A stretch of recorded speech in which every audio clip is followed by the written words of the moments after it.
কালকে আমি ভূতের ভয়ে ঘুমোতে পারিনি রাত্রেবেলায়, 2:30টার সময় ঘুমিয়েছি। কেন ভূতের কিসের জন্য ভয় এলো? দুপুরবেলা একটা যাচ্ছে তাই ভূতের স্বপ্ন দেখেছি, দিয়ে ব্যাস রাত্রেবেলা এরকম করে তাকিয়ে শুধুই জানলা দিকে ঘুমোতে যাচ্ছি, শুধুই জানলা দিকে একবার এদিকে, আর ঘরে অন্ধকারে মনে সব শুধু তেড়ে আসছে, আয়নায় রাখা জামা কাপড়গুলোকেও ভূত মনে হচ্ছিল। যে আমি বলছি 2:30টার সময় এমনি ঘুমিয়ে পড়ি, আর তো কিছুক্ষণের মধ্যেই সকাল হয়ে যাবে, ব্যাস আর আমি দেখবো না, সব উড়িয়ে দিয়েছি টিভি থেকে। কি ভয়ঙ্কর ভয়ঙ্কর সত্যিকারের গল্প বলছে। কে বলছিল? অনেক বাইরে থেকে মানুষ এসে টিভিতে বলছে আর কি, তাদের সাথে কি হয়েছে জীবনে এক্সপিরিয়েন্স। না না, এখানে বড়ির ওপর কোনো অত্যাচার করা হচ্ছে না, বিশ্বাস করুন। এই বড়িগুলোকে জাস্ট গুঁড়ো করা হচ্ছে। এটা মিক্সিতেও করা যায়, কিন্তু না, আমি এটা শিলনোড়ায় করছি। মিক্সিতে করলে আবার বেশি ঝামেলা। আর আমার ছোট মিক্সির যে বোলের যে মানে মিক্সার গ্রাইন্ডারের কি একটা বলে, যাই হোক, ওটা খারাপ হয়ে গেছে, সেই জন্য এই অল্প পরিমাণে জিনিস হয় না। তো দাদা ভাইয়ের এখানে বড়ি চূরণ রেডি করছি। বড়ির মধ্যে ওই টমেটো পোড়া, রসুন পোড়া আর কাঁচা লঙ্কা, অল্প একটু নুন আর সরষের তেল দিয়ে মাখিয়ে খেতে হেব্বি লাগে। দাদাভাই খাবে হচ্ছে আজকে পান্তা ভাত, সেজন্য এখানে বড়ি চূর্ণ রেডি হয়েছে, পেঁয়াজ অলরেডি হয়ে গেছে, আলু ভাতে মাখা হয়ে গেছে। এরপর শুধু একটা ডিম ভাজবো আর পান্তা ভাতটা দিয়ে দেবো। পান্তা ভাতে আজকে কোনো মানে ওই টমেটো ফমেটো দিয়ে মাখি না, প্লেন সরষের তেল, নুন আর কাঁচা লঙ্কা, আর সাথে এক টুকরো পেঁয়াজ, ব্যাস। দাদাভাইকে দিয়ে যদি একটু বাঁচে সেটা আমি আমার জন্য রেখে দেবো। দাঁড়াও, আচ্ছা আমি গল্পটা শোনো। বলো, আমাদের সুলতাদি আজকে আপনাদের ভূতের গল্প বলে শোনায়, বলো বলো। কি জ্বালা, সবাই শুনবে? হ্যাঁ সবাই শুনবে, বলো। এবারে ভেরি আমাদের তখন মানে নারকেল গাছের এরকম একটা পুকুরের পাড় ছিল, পুকুরের পাড়ে এখন পায়খানা করতে বসেছি আমি আর আমার কাকার মেয়ে। তখন পায়খানা ছিল না আমাদের।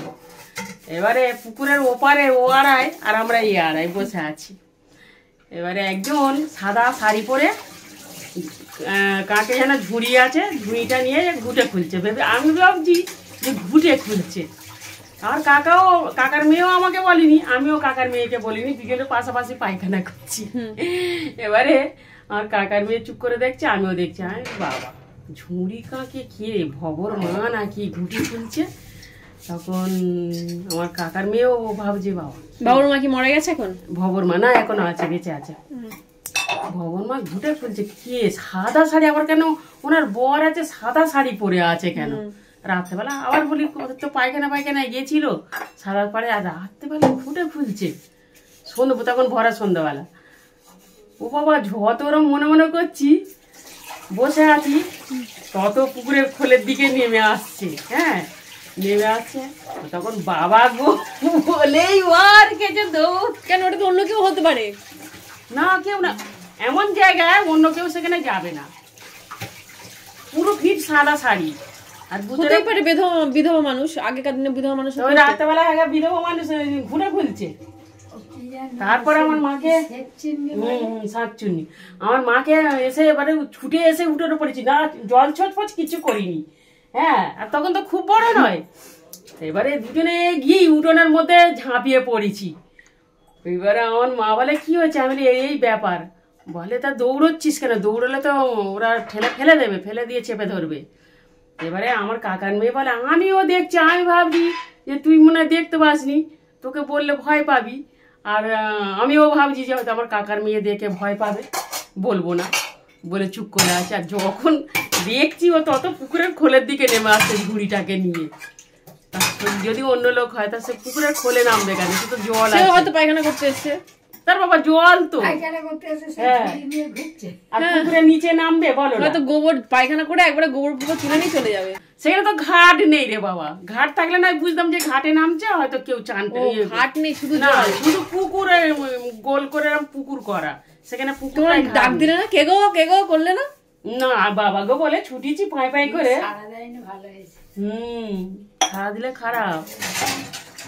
আচ্ছা, মাংসটা ভালো করে ধুয়ে নিয়েছি, এর মধ্যে একটু নুন, একটু আদা রসুনের পেস্ট আর টক দই, এটা মাখিয়ে ম্যারিনেট করে রেখে দেবো মোটামুটি 2-3 ঘন্টা। চিকেন বানাচ্ছি, আগে জলটা খাও, গরম জলটা খাও। না বিশাল গরম নেই, ফু দিয়ে খাও। চিকেন ম্যারিনেট হয়ে গেছে ভালোভাবে, এটাকে ভাজবো কিনা ভাবছি, অনেকক্ষণ ধরে টক দই দিয়ে মাখানো আছে। আর এখানে সমস্ত মশলা আমি এখন গ্রাইন্ড করে তারপরে রান্না করব। আজকে আমার শাশুড়ি মাতা বলেছেন যে বেশি পেঁয়াজ দিবি না, সেই জন্য আমি পেঁয়াজ বাটা আর করিনি। এই যে একদম পেঁয়াজগুলোকে ছোটো ছোটো করে চপ করে নিয়েছি, ওই 2টোর মতো পেঁয়াজ দিয়েছি। আচ্ছা, এখানে আমি মশলাটা কষতে বসিয়েছি, আর এই দিকে করাতে মাংসটা ভেজে নেবো, কারণ মাংস না ভাজলে খাবে কি খাবে না, রিস্ক নিয়ে লাভ নেই। এত সুন্দর করে ম্যারিনেট করে রেখেছি, এখন ভেজেই নি।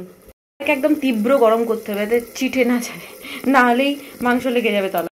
আমি ওয়েট করছি, বিগ বাস্কেট থেকে একজন ভদ্রলোক আসছেন, বাট উনি না রাস্তা ভুলে গেছেন। যিনি রোজ আসেন তিনি বোধহয় আসেননি, না উনি তো চেনেন আমার বাড়ি, তো আবার ফোন করে জিজ্ঞাসা করছি অন্যথাও একটা চলে গেছেন বল। আমি এইমাত্র জিনিস নোটিস করলাম, দেখুন রুনাদিদের ফলসা গাছটা মনে হচ্ছে উপড়ে যাবে, গোড়া থেকে পুরো এত মোটা হয়ে গেছে যে পুরো ঝুলে গেছে, আর মাটিটা পুরো ইয়ে হয়ে গেছে, উপড়ে আসছে। এগিয়ে আসুন। মাসকাবাড়ির বাজার আমি এই লোকাল শপ থেকেই নিই, মানে মার্কেট থেকে, কিন্তু এবারে দাদাভাই বললো যে একবার বিগ বাস্কেট বা জিও স্টোর থেকে আনিয়ে দেখো, অনেক কম খরচা পড়বে, অনেক ডিসকাউন্টও পাবে। তো হ্যাঁ, আমি কার্ড থেকে পেমেন্ট করেছিলাম, মোটামুটি 200-300-400 টাকার মতো ডিসকাউন্ট দিয়েছিল এই সমস্ত জিনিসের ওপরে।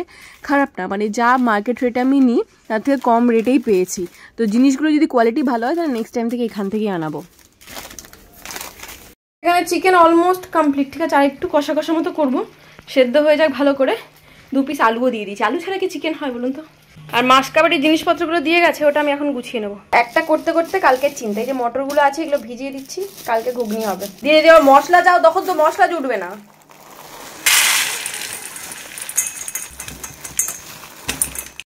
কালকে রাত্রে রান্নার জোগাড় এখন থেকে আমি করে রেখে দিয়েছি, মানে ভেবে রেখে দিয়েছি আর কি। এটা হচ্ছে ঘুগনির জন্য মটর ভিজিয়েছি, আর এখানে ওই বিউলির ডাল ছিল অল্প, ওটা আর আতপ চাল ভিজিয়ে দিয়েছি, কালকে সরু চাকলি আর ঘুগনি হবে। আমার শাশুড়ি মা ইনস্ট্রাকশন দিয়ে গেল, মাংসটা একদম শুকিয়ে দিবি, একটুও যেন ঝোল না থাকে, আর একটু টাইম লাগবে, সেদ্ধও হোক, ভালো করে হয়ে যাবে। চিকেন রেডি হয়ে গেছে, ওপর থেকে একটু কসুরি মেথি আর ঘি ছড়িয়ে দিয়েছি। কাঁচা লঙ্কা দেবো না, কারণ কাঁচা লঙ্কা অলরেডি বেটে দিয়েছে এটার মধ্যে। বন্ধ করে দিলাম অ্যান্ড ঢাকা দিয়ে দিলাম। Good evening everyone. সন্ধ্যেবেলায় না আমি একটু কড়া করে চা খেলাম। চা খেয়ে सांस में तेरी सांस मिली तो मुझे सांस आई मुझे, এটাই আমার চাই আমার শ্বাস জীবনে। যাক, এখন আমি রেডি হয়ে, বুঝতেই পারছেন যে নর্মাল ঘরে জামা কাপড় আমি পরে নিই, বা রোকসানার বাড়ি আমি যাচ্ছি না, আমি যাচ্ছি একটু দরকারি আর কি, রোকসানার সাথেই যাচ্ছি, ওরও দরকার আমারও দরকার, দুজনেরই দরকার। তো দরকারটা মিটিয়ে তারপরে ফিরে এসে নদীকে ও পড়াতে বসবে, বা দেখি যে নদীকে নিয়েই যাবো, ওখানে ও সন্ধ্যাবেলা কিছু খাইনি, যদি মোমো খাই তো মোমো খেয়ে নেবে। তোর পেছনে জামাটা উঠে আছে, গরমের জামা বেরিয়ে গেছে, এটা আমি নিয়েছিলাম কসমো বাজার থেকে, বাট এটা জামাটার দামও না প্রচুর নিয়েছে, পুরো পিওর কটনের, কিন্তু এমন কিছু যে আহামরি বিশাল ব্যাপার স্যাপার সেটা না, ওই হয় এক একটা জামার দাম নেয় এরকম। ওই যে লেহেঙ্গাটা পরেছিলাম সেরকম, কিন্তু আমার মনে হয় যে এই ধরনের জামা কাপড় মিশোতেও পাওয়া যায় 100-500 টাকায়, কিন্তু ওটার জামার কোয়ালিটি এত ভালো হবে না, ডেফিনেটলি হবে না। ওটার কোয়ালিটি ওই কটন ব্লেন্ড থাকে, বা একটু জর্জেট থাকে, বা ওই ক্রেপ সিল্কের যে টাইপের ক্রেপ যে কোয়ালিটিগুলো হয় না, ওই টাইপের থাকে, তো গরমে পরে আরাম পাবো না। এইটা যেমন গরমে পরে বেশ আরাম। কি করছো গো তুমি এখানে? পকোড়া। কিসের পকোড়া? আমি পকোড়া নিয়ে এলাম, আবার তুমি পকোড়া করছো? তুমি তো আগে বলোনি যে তুমি পকোড়া আনছো। দূর দূর, আমি আবার পকোড়াটা নিয়ে না অন্য কিছু আনতাম, অন্য কিছু আনতাম। আমার হাতের নয়, এটা আমি কিনে নিয়ে এসেছি। আমি চিকেন পকোড়া নিয়ে এলাম, আবার সুকন্যা আবার চিকেন পকোড়াই বানিয়েছে, আর এটা বলেও নি যে চিকেন পকোড়া না নিয়ে অন্য কিছু আনো। বস, নদীও রুটি খাচ্ছে আজকে, খা। 3 জনে খেতে বসেছে। দাদাভাই আজকে অফিসে সারা দুপুর কিছু খাইনি, তাই জামা প্যান্ট না ছেড়ে হাত ধুয়েই খেতে বসে গেছে, হাত পা ধুয়ে। খা, নে টেস্ট করে বল। ফাটাফাটি তুই টেস্ট কর। ওইটা না, রুটিটা ছিঁড়ে খা। কি করে খাচ্ছিস এরকম করে? বাসমতি চালটা যা লাগতো।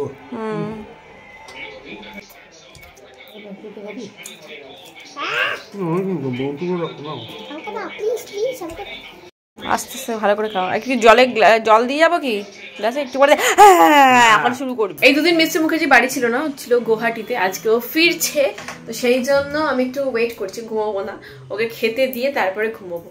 আর কাল থেকে আমার অবস্থা তো শুনেইছেন, কালকে সারা রাত আমি ঘুমোইনি ভূতের ভয়ে, আর আজকেও এখনো পর্যন্ত কোনো ঘুম নেই। এরপরে ওকে খেতে টেতে দিয়ে তারপর আরামসে ঘুমাবো।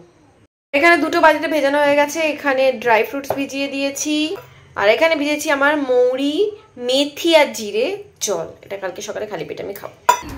এটা খুবই কস্টলি চুকুলি চকলেটটা, হোয়াইট চকলেট আর রাসবেরি। আবার তুমি ওই আগের বারেরটা নিয়ে এসেছো? এটা আগের বারের নয়, আগের বারে গোলাপের পাপড়ি অর্ডার ছিল, ওটা গোয়ার দোকান থেকে, এটা এয়ারপোর্ট থেকে পাঠালাম। কেন এত টাকা দিয়ে চকলেট এনেছো?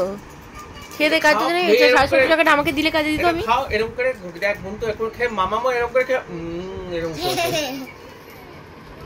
এখনো জেগে বসে রয়েছে তোমার জন্য, সারা দুপুর ঘুমাইনি, তার সাথে জেগে বসে রয়েছে। কেন জেগে আছিস কেন? কারণ তুমি কখন আসবে, কিছু নিয়ে আসবে, সেই হবে।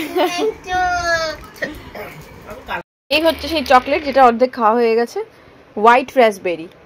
এই হোয়াইট রাসবেরি চকলেটটা ভালোই খেতে, এমনি হোয়াইট চকলেটের উপর রাসবেরি দেওয়া, মানে একদম অরিজিনাল রাসবেরি, সেটা টক টক ভাব লাগছে। আর আমি একটা অর্ডার করেছি দুবাইয়ের কুনাফা চকলেট, তো ওটা অ্যাকচুয়ালি এখানে একটা অ্যালার্জিক রিয়াকশন হলো আমার এইমাত্র। যাই হোক, ওটা হচ্ছে পিস্তাশিওর, মানে একটা পুরো চকলেট, আর প্রচন্ড ভাইরাল একটা চকলেট, প্রচন্ড ভাইরাল হচ্ছে এই চকলেটটা। তো বুঝতেই পারছেন ইউটিউবারদের, যেখানেই ভাইরাল সেখানেই ইউটিউবার। এটা প্রচন্ড এক্সপেন্সিভ চকলেটের, গা কিনতে পুরো কড়কড় করছিল, কিন্তু কি করবো, কিন্তু হবে ট্রেন্ড ফলো করতে হবে, তাই না? কালকে সকালে দেখা হচ্ছে। আমার এখানটা আবার অ্যালার্জিক রিয়াকশন, একটু বোরোলিন দিয়ে দিই।